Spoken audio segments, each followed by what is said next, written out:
everything you need to know about the Rock Warlord. Okay, starting with his ability, he prioritizes warrior type, aiming for the one with the highest remaining health. What this means is that he's not going to be easily baited with low-level frost skeletons or rock throwers, so keeping your Griffin Knight or Goddess of War safe will be harder. As seen here, he ignores the rock thrower and frost skeleton.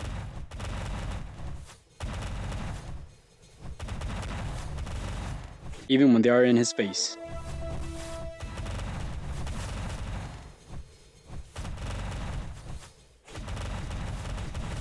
In Arena, if you have more than one, they're good for shutting down one high health character the first time their ability goes off.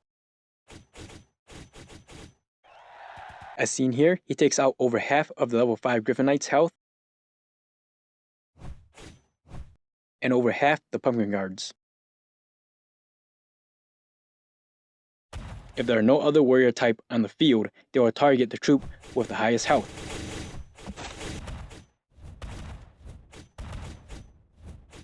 His ability says mid-range, but at the moment it seems to be max range. For new players, the Rock Warlord at level 3 is equivalent to a level 4 Night King or a level 5 Griffin Knight, and will act similar to a regular tank, stepping forward into battle before jumping away, meaning if you need more tanks to soak up the first initial damage, he can act as one. At level 4, he becomes less of a traditional tank, only useful in stabs and flanks, as he will stand still while other troops step forward. The only other benefit to this is if he's placed on this corner in a split play against stabs or flanks, as he will stand there and soak up the first initial hits, which makes him great for catching stabbers and flankers before jumping away to distract the opposing army. Not the best for Arena, but does have some usage because of his high health and high attack damage. Speaking of health, his defense buff ability gives him a 60% damage reduction and is permanent, meaning at the same health as a Night King, it will require twice as many attack to take him out. As you can see here, I've placed 4 pumpkin on the Night King side and 7 on the Warlord side, almost twice as many pumpkins. I've set this up as best I can so they both take hits at the same time, with the Warlord's defense buff active. The damage taken is relatively the same, even though there is 7 pumpkins on the Warlord and only 4 on the Night King. Survival time is only a 2-second difference. Against water and earth type attackers, he gains an additional 2% damage reduction. As you can see, the damage difference of the Royal Archers' physical damage and the Snowman Warriors' water damage.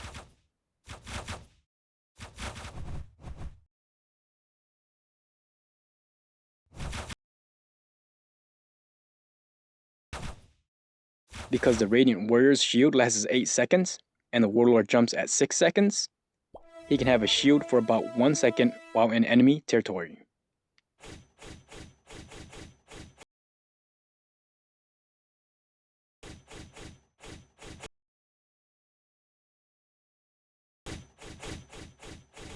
Hunting mode.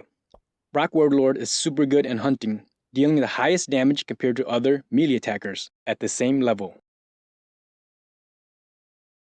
His ability also allows your troop to survive longer. The boss will target the character closest to him, and the Warlord's ability causes him to literally jump in and land right on top of the boss. With his high health and defense buff, he will be the only target taking hits until he dies. His survival time can be prolonged with the Goddess of War. Against Ivy and Dragon, he will cause the boss to turn around, completely ignoring your main army. A great way for keeping skeletons alive and morale high.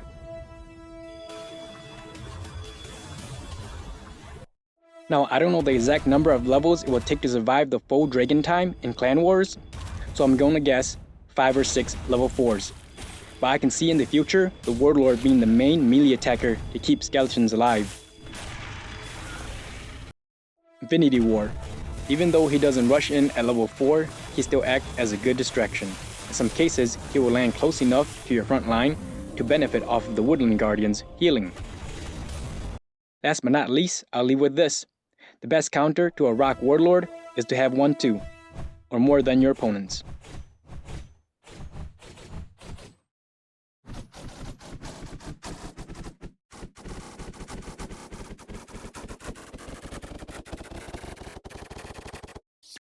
Well, if you're still here, it's for obvious reasons, so please hit that like button and subscribe. Until next time.